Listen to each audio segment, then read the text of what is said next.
Well, it's wonderful to be here with you today, Suzanne.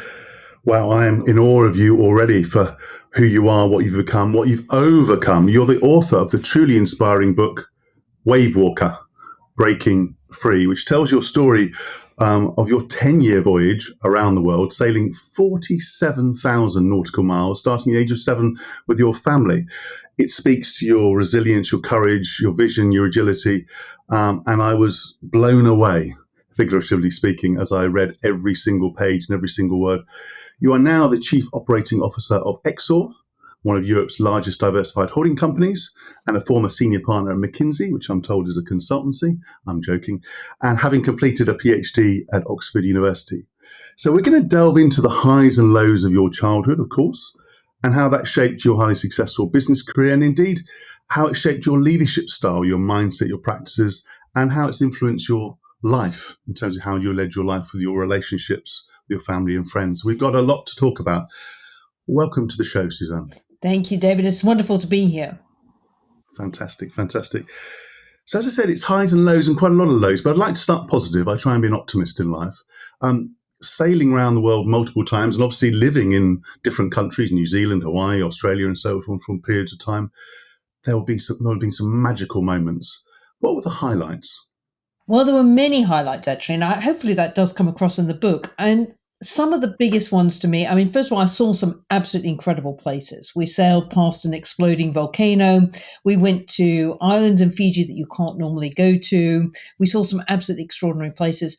And perhaps even more interestingly, we saw a lot of really interesting people. I mean, I grew up in a world where I was mixing with people from all sorts of different cultures, all sorts of different positions in life. I feel like I grew up learning how to interact and understand a wide range of different people. And that's been incredibly helpful through the rest of my life. So those are huge, huge pluses. I think also sailing. I mean, this is not an anti-sailing book. Sailing is if you like sailing and you don't get too seasick, sailing is a wonderful thing. I mean, being able to catch the wind and soar off across the water, it is a wonderful thing. Perhaps not for a decade, but it is a wonderful thing. Yes, I'm glad you called out the people aspect, because although you were isolated and obviously in confined spaces for time, you did clearly meet a whole range of people and you lived in places for weeks and months at a time. And as I'm sure listeners and viewers will watch and read, will get a sense of that you had to do quite a lot of it on your own and sort of figure it out on your own from an early age. Now, let's flip that then from all the positives to the hardest. You had physical and mental challenges. I mean, some of the physical, obviously you had hunger at times, sleep deprivation. You had the storms. I mean, the fear of the storms and obviously a big injury, well, probably one of a number, but a big injury to your head and cramped living conditions. And you had some mental challenges in terms of that fear, boredom, neglect. Both will have been hard, but which, if you had to pick one, which was the hardest between the physical and the mental? I think that, well, the hardest challenge for me was the frustration of not being able to get an education.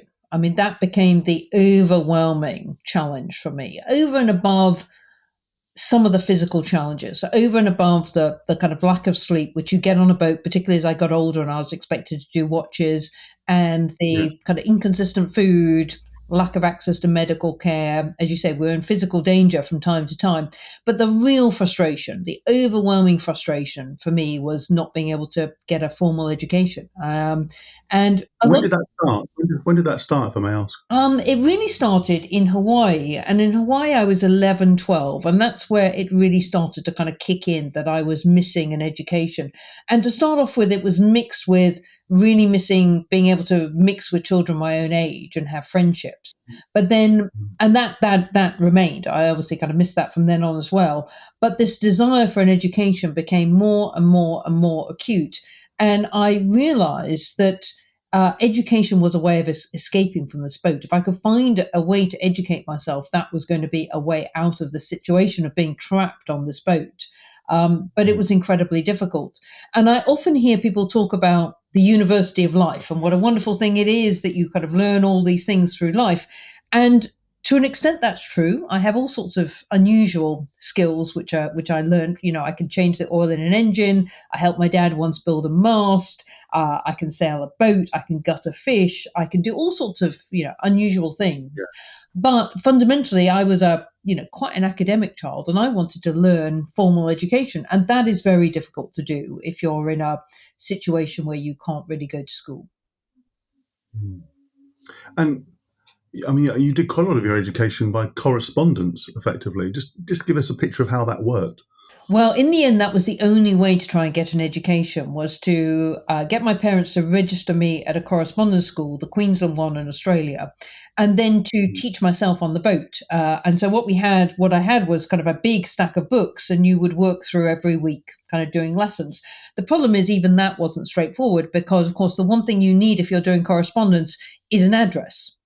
And the one thing you don't really have on a boat is an address. So I would say to my father, "Where are we going next?" And he would go, "Oh, we're going to Fiji or Tonga or Samoa or wherever it was." But of course, we would then get halfway there and the wind would change or he'd change his mind and Yeah. we wouldn't ever go. So that was a problem. And then the other problem was, of course, on the boat, there was almost no space. So we only had one table, only sat kind of 4 to 5 people. My parents' view, particularly later in the voyage, was they were taking paying crew on the boat to try and earn money. So they had preference on the kind of seating. You were often trying to study in storms at sea, and I was expected to work on the boat to help look after the crew, particularly as a girl. And this kind of comes out a lot in the book as well. There were very, very old fashioned views of what my brother was expected to do and what I was expected to do. And I was very much expected to kind of cook and clean. So it was finding time, finding space, not having an address, of course, all pre internet. So all of these things made it incredibly challenging. But it didn't dampen my absolute determination that I was going to educate myself to escape from this boat. Well, that is unbelievable. I mean, well, it's believable because you did it, but it's incredible. The conditions were all against you, effectively, but your mindset and determination was where. Where does that come from? Is that always your thirst for knowledge, or academically? Is that something you knew from an early age? But where does that come from to sort of just, frankly, just keep going, cut through? Because many people, whether it's about their education or business challenges or life challenges, frankly, there are times when I don't roll my eyes. I try not to, but I think it's not that big a challenge, surely. And what you've just painted as a picture is a huge challenge. Many people would have given up. So where does that come from? I don't honestly know, but one of the things I'm trying to do on the back of publishing the book is to work with some of the education charities who are out there trying to make sure that children in difficult situations get access to education. A couple of the ones that I'm working with are kind of Their World, which is working particularly to kind of educate girls, and another small charity called 30 Birds, which is working with girls from Afghanistan, trying to give them access to education. And interestingly, talking to the founders of both of those charities, they've noticed the same thing, that you will get some of the kids who are denied an education will fight Mm, incredibly hard to get that education. yeah. Now, not all of them. So, there are many kids who, just won't, but there is a subset of kids who will just fight tooth and nail to get access to education. And, Mm. and that kind of thirst for knowledge in some children is incredibly strong. And I don't know why it was in me. I am quite kind of academic. I do love learning. I always love reading. And I just wanted to understand the world. I remember, and I write in the book, in Hawaii when this started to really kind of coalesce, I guess, inside me. I remember I was watching there was a series of programs called Cosmos, which were all about the universe and the stars. It was a science program in Mm. Hawaii, and we had a tiny TV. And that was part of the trigger. I suddenly realized there's all this knowledge, there's all these facts in the world, all this information. And if I could get hold of it, I would understand the world so much better. And there's no reason, I'd never really been in a library. I could never remember being in a library. I remember on Cosmos, they talked about the Library of Alexandria and all the books that were in this library. And I remember sitting there as a child thinking, all those books, all that knowledge, how can I get hold of that? And then it was later that started to kind of transform itself into an understanding that if I could educate myself, there were these things called universities. And if I could get to a Yeah. university, that was a way off the boat. I mean, given that thirst for knowledge, that learning, that academic leanings, and clearly very bright, you talk also about boredom. How did you tackle long periods of boredom? It's very difficult, and I'm not somebody who takes well to boredom at all, as my kind of family and friends will tell you. I mean, I found things. I created challenges for myself in order not to be bored, and Mm. education, by the way, was one way of doing that. I mean, I would Yeah. read everything that was possible to lay my hands on the boat. I would do my schoolwork because that was a way of avoiding boredom. I would find things to teach myself. So I taught myself the guitar. I taught myself, to read, find all the different kind of stars and the constellations. I memorized all of those. I got my father to teach me how to navigate. So I just tried to find things that I could do, whatever it was. I just kept on setting myself challenges because for me, just sitting on a boat sailing along wasn't something I could tell. Yes. I Yes. just wanted to learn and do things and kind of create things. I've always had this kind of drive to do things, which I still have actually. Fantastic. I mean, you talk about in the book a number of times of again new crew members, and you alluded to that earlier. They would come and go, some for shorter periods of time, some for longer. Some you clearly developed a close relationship with, Mr. Ray, for example. That goes to the point about relationships in a way where you had, I guess, perhaps more fluidity than perhaps other children, people coming and going.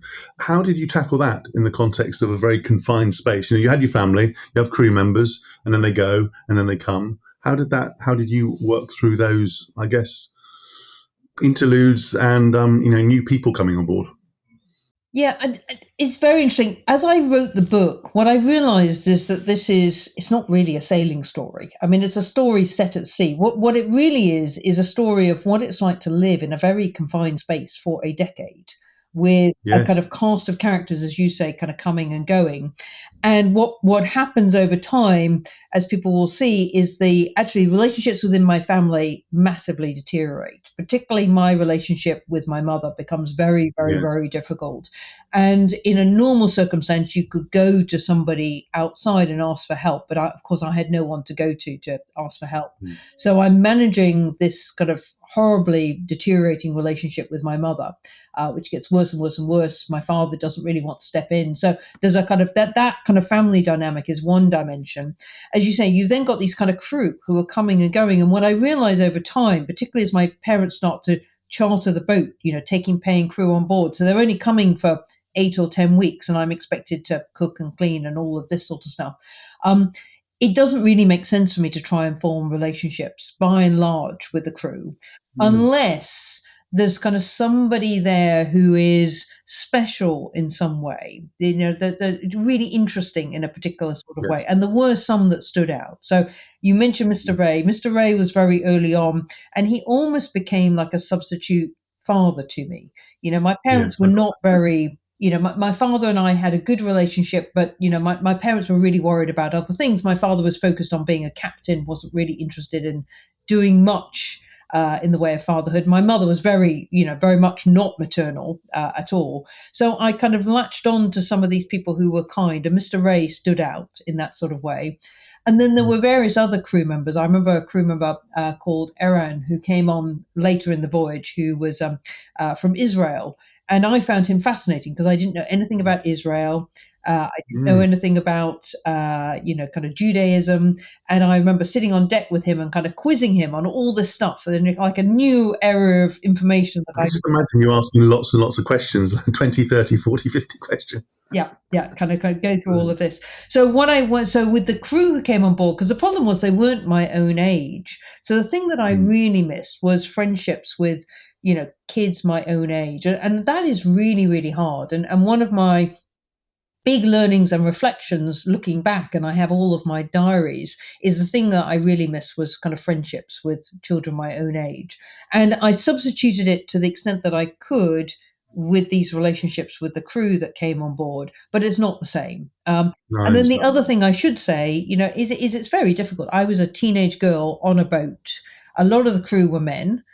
We had Mm. very limited kind of personal space. We basically only had one bathroom or head, as they're called on a boat. So, it was quite tricky, and I had to kind of keep kind of keep to myself quite a lot. It's not a very straightforward situation for a kind of teenage girl, particularly when you've got so many, unknown people coming on the boat for short periods of time. Yes, yes. I mean, going to that point of, I guess, teenage years, I mean, at 16, you were, for want of a better word, left in New Zealand to fend for yourself and your brother, to educate yourself, to take bookings for the boat. I mean, that took my breath away. I mean, while your parents were effectively sailing to and from Tonga. I still thinking about that, I shudder. But how did you cope with it? Both the realization initially and then day-to-day life. How did you deal with it? Yeah, so I mean, it's interesting. I found, as an adult and now as a mother looking back, I'm far more critical of my parents than I was at the time, because as a child, what you do is you just accept the world that you're in. I mean, how can you question the world you're in? My parents decided to leave my brother and me on our own in New Zealand, and we were living on our own from when I was 16 and he was 15. For 9 months, we were living on our own while they fixed up the boat and then went off sailing up the Pacific. So they weren't contactable. I mean, they would occasionally ring when they hit land, but Yes. but most of the time they were not contactable. So we were left on our own. And even worse than that, we had almost no money. We were living in a holiday hut, which wasn't really suitable to live in over the winter. It was very cold. I was trying, as you say, I was trying to run my father's business for him, which he left me to do. And my visa kept running out. So I was under continuous threat of being kind of deported. To be honest, I didn't cope very well to start with. And I was very harsh on myself. I ended up, and I describe this in the book, ringing up Childline and kind of breaking down on the phone and saying, I just can't cope. I can't cope with all these different things I've been asked to do. But eventually I had no choice. There was no adult really to go to. So I had to pull myself together. And also, I felt a responsibility to my brother. I had this, brother who's a year younger. I'd been left to kind of look after him. So to some extent, I felt I had to kind of keep it all together in order to protect him in this situation, so that he still had meals being cooked and I was still running him around in the car and all of this. So somehow I did keep it all together, but it's not something I would ever recommend. And I think it was, for me, that year or those 9 months were the hardest of all, really, because I was also trying to finish off my schooling, try and get into university. Yes, yes. I remember a passage in the book where I think you had a friend or a family or a friend of your parents who was nearby, and that was a 3-hour drive away, which is not nearby at all. I mean, you talked about university then. Of course, you then applied for a place at various universities, including Oxford. And for most people applying, that's a stressful process. But for you, the logistics, let alone everything else of both applying for it and then going for interviews and so on, let alone the implications for what that would mean for your relationships with the family. How did you reach that decision, knowing that actually you may be breaking free, but also breaking free from your parents, not just in terms of a physical relationship, but an emotional one as well? I mean, I think for me, the decision to apply for university was a very straightforward one because it was the only way out. I mean, I didn't have another route. My parents had effectively left. I mean, they'd gone off sailing for 9 months, so I was left on my own. So applying to university at least would give me somewhere to go. And I couldn't even stay in New Zealand because my visa kept on expiring. Yes, So, yes. so it was very difficult, but I'd been left with no other way to go. But then the kind of crazy thing, kind of looking back, was of course, now I look at my own kids when they applied to university. All three are at university now, and you get all the support, and this is how you do it, and so on. I literally kind of made it up as I went along. So I wrote these letters, and a few people have said, well, why did you apply to the very elite universities? And actually, it wasn't that I was doing that. I was applying to every university I'd ever heard of, and of course, those are the Right. ones that you know. So Yes, I yes. wrote to Oxford University, Oxford, England, and Cambridge University, Cambridge, England, London University, Sydney, Auckland, Harvard. Right. They were basically the ones I'd heard of. Yeah. And not all of them replied. I suspect the addresses were not correct because, of course, there was no way to check the addresses. And I wrote them all this kind of mad letter, which basically said, I've grown up living on a boat. I want to come and study zoology. Please, will you consider me and tell me how to apply? And amazingly, two or three, well, some did not reply. Some wrote back. So Auckland wrote back, Sydney wrote back, London wrote back. So Auckland and Sydney wrote back and said, we can't consider you because you're not a New Zealander or an Australian. London wrote back and said, we won't consider you because you're just, your background is just too crazy. We don't even know how to assess you. But amazingly, Oxford wrote back and said, okay, it's a bit crazy, but send us a couple of essays and we'll think about it. Fantastic. Before we carry on if you like, the transition to the university years and so on, if you had to pick one word to describe your childhood, what would it be? I think one word would be challenging. Overall, because there are many. We started off with some of the good parts about it, but overall, it was incredibly challenging. It was incredibly challenging because of the lack of social opportunities, the lack of education, lack of medical. I mean, I only once, to my recollection, well, actually twice. I twice saw a doctor in a decade.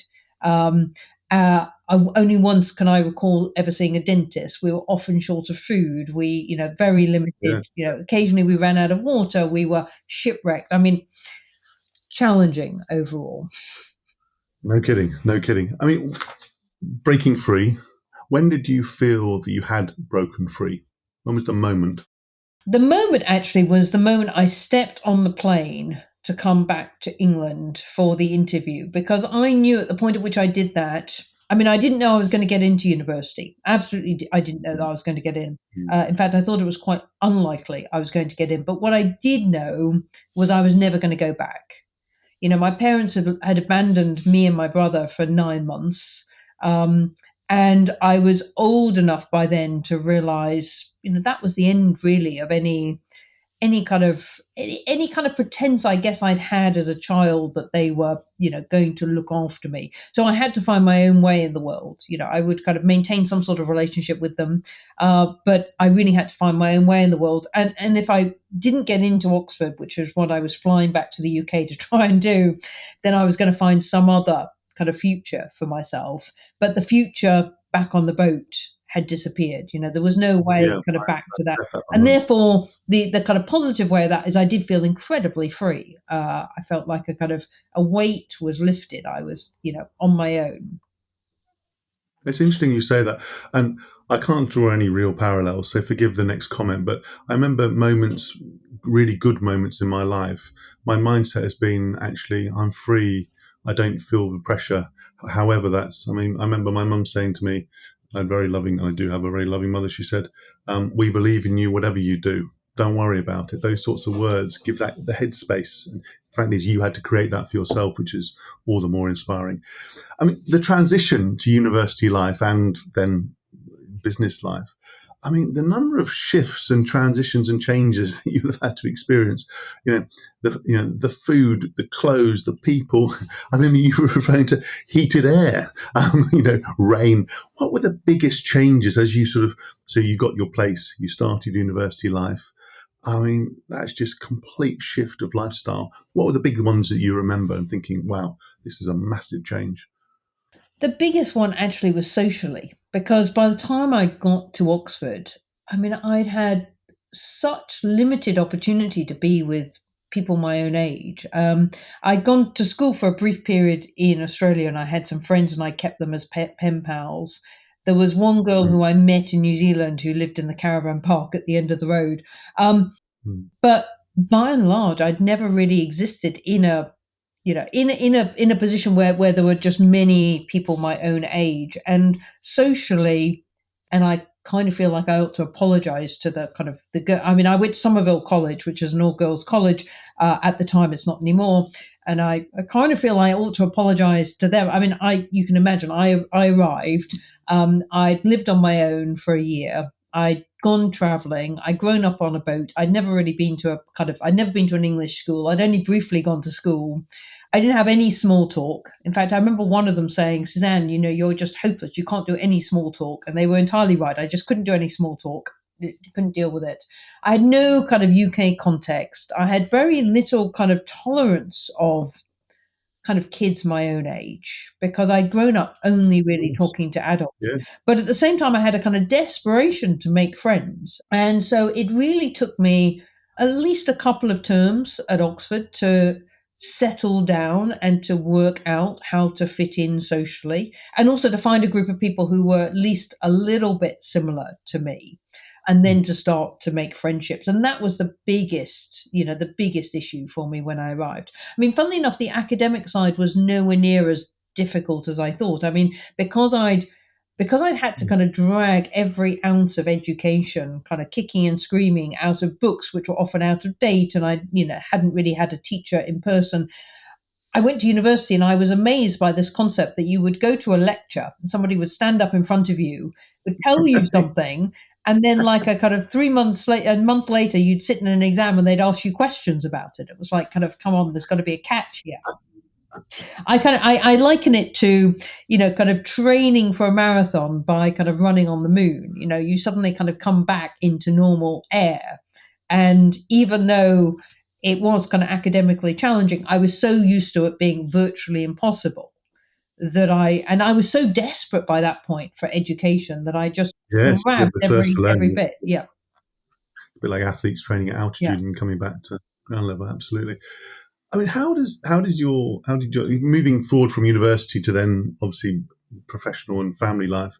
How did your childhood experience influence how you? Let's get straight to it. Brought up your own children. How did it influence it? Because the reason I say that is, and I'm not prying into really personal things, but many people I know of who've had some form of trauma, if I'm allowed, or challenges, if I'm allowed to use those words, has really, really influenced, and often negatively, their adult life. They carry it with them, not necessarily as a strength, but often it's influenced, sometimes badly, how they've looked after themselves, looked after other people. But if you had to capture that learning, how has it influenced how you've looked after your children, developed relationships, and so forth?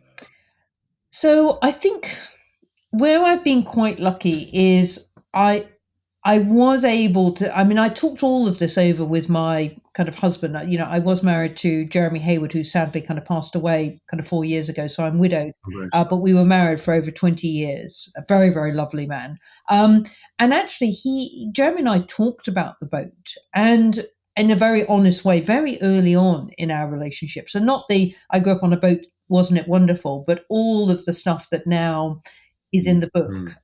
Not necessarily in that level of detail, because some of it I had packed away into the kind of back of my head, and I actually only really confronted it fully when I went and got all my diaries back out and started writing. But he knew the story.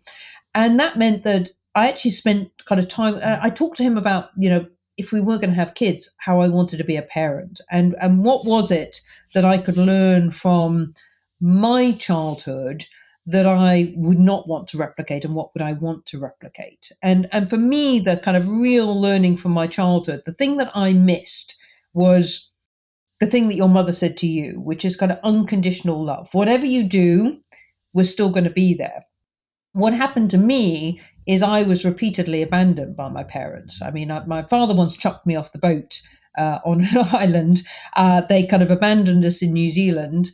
And in fact, my parents then disowned me in Oxford. And then my father walked out again in kind of 2019. So repeatedly, my parents abandoned me.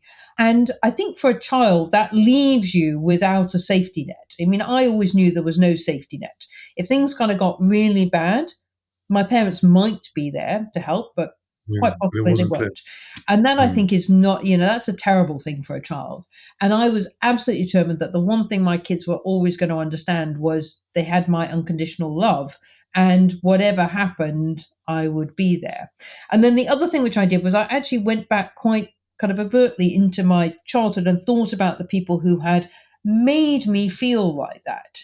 And the kind of two characters who kind of stood out were Mr. Ray, who we talked about before, and actually, there was the woman who lived in Auckland, several hours away from where I was in Rotorua, Pam. Both of them were only in my childhood for quite short periods of time, but they were there for long enough for me to remember what that felt like. And so I kind of tried to channel them as best I could. And I'm sure my kids all kids will be able to kind of point out to you all my many failings as a parent. Here's a surprise. They're Um, coming on now. No, I'm joking. I'm joking. but but we're very close as a family. As I say, kind of sadly, I'm a kind of widow, so it's me and the kind of kids. But we're very close as a family, and I think that they would kind of say that. And the one thing I think I've learned is you've got to address it quite explicitly. You've got to really force yourself to think about it, because Yes. otherwise the temptation is to repeat the behaviors from your Yes. childhood. I make assumptions of because it's happened to me and because of this, ergo the following. I mean, that unconditional love is wonderful, wonderful to hear. How I'm given, I may say, you have had and do have demanding, roles. You've been very, very successful. Jeremy had a very demanding role. How did you get the balance right, or how do you get the balance right? In the sense of love is one thing, and that's a bond. Attention is another, but two big, powerful careers. How did you find it? Because that's something that my clients, my friends, family members, we all sort of play with. Any lessons and learnings from your experience? Well, so my biggest lesson on this one, and Jeremy was brilliant at this, is for kids. It's not so much about the amount of time that you spend with them. There's obviously a kind of minimum amount of time. You've got to be there. But the important thing is that when you're there, you're really there. And actually, this is written, and my kids are now older. They're 21 and 19 and 19. So they're all off at university, but they're still coming back. And in those moments when you get them, you've got to be fully present. I mean, I took my daughter out Yes, for yeah, dinner a couple of weeks ago, and we sat and just spent 2 hours talking about her life and her asking me. And, for those 2 hours, you've got to be completely present and really, really enjoy spending that time and kind of connecting with them. But it's not about being there every hour. I mean, I think my kids would hate me being there every hour of the day. They're getting on with their lives, kind of please, mum, give us a bit of space. But it's about making that time, being really present. So if you're sitting playing, if you're spending a whole weekend with your kids, it's not about just being in the same room and checking your phone the whole time and going off. no, I get Yeah. that. I get that. Now, Yeah, Jeremy was very good because he, of course, given the job that he was cabinet secretary in the UK. He always, much more than me, on the weekends had stuff happening. But he was very good at, he would take himself out, do something, and then come back and be fully present, as opposed to this yes, kind of being half present the whole time, which I yeah, think is a terrible thing. You never really yeah. feel you've got someone's attention. So that for me is the biggest learning is you've got to be, when you're present, be fully present, but don't beat yourself up about the fact that you're doing something else at the same time. Kids are actually quite accepting of that. That's such a great lesson. If you had to draw it all together and you had to summarize your own superpowers, let's focus on the positive, your superpowers from your childhood experiences, what three would you draw out? So the biggest one is resilience. And there's a kind of whole interesting debate about, interesting debate to me, I don't know, but was I resilient to start with, or did I get resilient because of what I survived? And I think the honest answer is going to be a bit of both. I mean, clearly that is kind of inside me somewhere, but the experience of escaping from Wavewalker and everything that I had to go through taught me the benefits of being resilient, and that actually you can overcome incredible things. And that resilience I still have, partly because, frankly, when I hit something that's difficult, the obvious comparator of, this is much better than being shipwrecked in the middle of the Indian Ocean kind of comes to mind. But it does mean that you can put things in proportion. So that is a real kind of superpower. The other one is, and you had a kind of question, we were talking before about how do you get so many things done.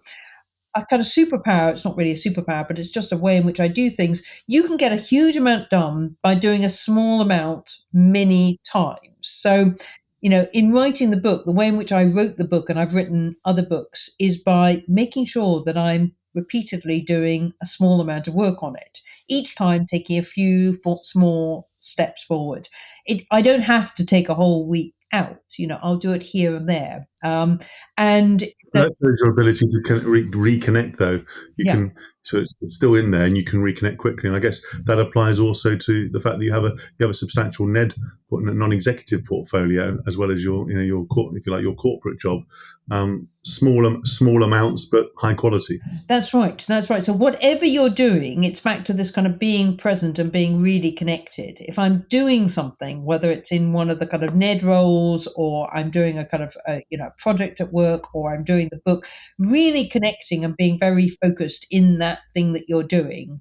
And keeping on coming back to it and getting it done, and not being daunted by the fact that you're climbing a mountain and you might feel that you're a long way down, but that ability to kind of keep coming back to it, even in those early stages where it just feels like an impossible climb. So that is that is definitely a kind of superpower. And, I think I also fundamentally, bizarrely, I see the book as being, it's not a victim story, it's a survivor story. I am fundamentally an optimist. So there's a little bit, I get that. I've got a good friend who kind of likens me to kind of Tigger out of Winnie the Pooh. I'm a bit Tiggerish. And that actually is a bit of a superpower, I have to say, because, when life kind of comes and hits you, that ability to kind of bounce back up and see the kind of positives and dust yourself down and kind of throw yourself at things. Somebody else said to me, you don't seem to see obstacles, Suzanne. You just seem to kind of just go and fling yourself at them. And that's kind of true. And every so often I end up with a kind of, a bloody nose because I've just kind of flung but a lot of the times you fling yourself at something and actually you discover it's not as much of a brick wall as everybody thought it was. Yeah, it's such a great perspective. You talked about resilience there and also enthusiasm. And I have to say, when I first approach you for this podcast, I get a variety of reactions when I approach people, especially people I don't know. And it was an enthusiastic welcome. And I personally appreciated that. So I've seen that in action. Suzanne, we covered a huge amount of ground today. I've loved reading your book, and I thoroughly recommend it to anyone.